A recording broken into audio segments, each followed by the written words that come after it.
21শে জুলাই কলকাতার ধর্মতলায় তৃণমূল কংগ্রেসের পক্ষ থেকে অনুষ্ঠিত হতে চলেছে শহীদ দিবস। উক্ত অনুষ্ঠানকে সাফল্যমণ্ডিত করার লক্ষ্যে এই মুহূর্তে দিকে দিকে চলছে তার প্রস্তুতি। সেই মোতাবেক বহরমপুরে 19 নম্বর ওয়ার্ডে বর্তমানে দেওয়ান লেখনে ব্যস্ত স্থানীয় কাউন্সিলর সহ দলের কর্মীরা। তাদের বক্তব্য, দলের নির্দেশে এই কর্মসূচি গ্রহণ করা হলেও সোমবার থেকে মূলত 21শে জুলাই শহীদ দিবসকে সাফল্যমণ্ডিত করার লক্ষ্যে এই উদ্যোগ গ্রহণ করা হয়েছে তৃণমূল কংগ্রেস দলের পক্ষ থেকে। দেখুন, আমাদের দলে তৃণমূল কংগ্রেসের সবচেয়ে বড় প্রোগ্রাম 21শে জুলাই শহীদ তর্পণে আমরা ধর্মতলায় হাজার হাজার মানুষ জমায়েত হই। সেই জন্য আমরা দলের নির্দেশে, দলের প্রচারে 21শে জুলাইকে সামনে রেখে গোটা জেলাব্যাপী তৃণমূল ছাত্র পরিষদ সহ সমস্ত সাংগঠনিক নেতারা 21শে জুলাইকে কেন্দ্র করে দেয়াল লিখন প্রচার, ফ্ল্যাগ ফেস্টুন টাঙানো শুরু করেছে। আমরা বহরমপুর 19 নম্বর ওয়ার্ডে তৃণমূল কংগ্রেসের নেতৃত্ব, ওয়ার্ড সভাপতি আছে, আইনজীবী সভাপতি আছে, যুব সভাপতি সহ তৃণমূল কংগ্রেসের যারা নেতৃত্বরা আছে প্রত্যেকে মিলে দেয়াল লিখন প্রচার শুরু করছি আজকে থেকে।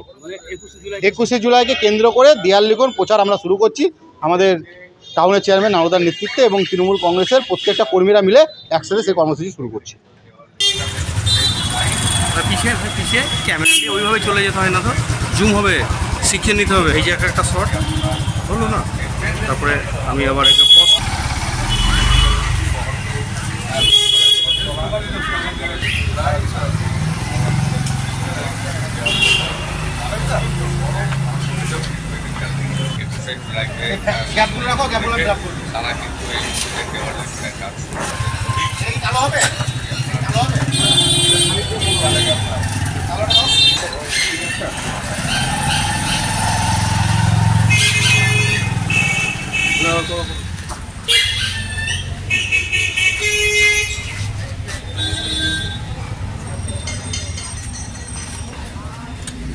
দেখছেন কাউন্সিলর বিশ্বদেব কর্মকার, 19 নম্বর ওয়ার্ড বহরমপুর।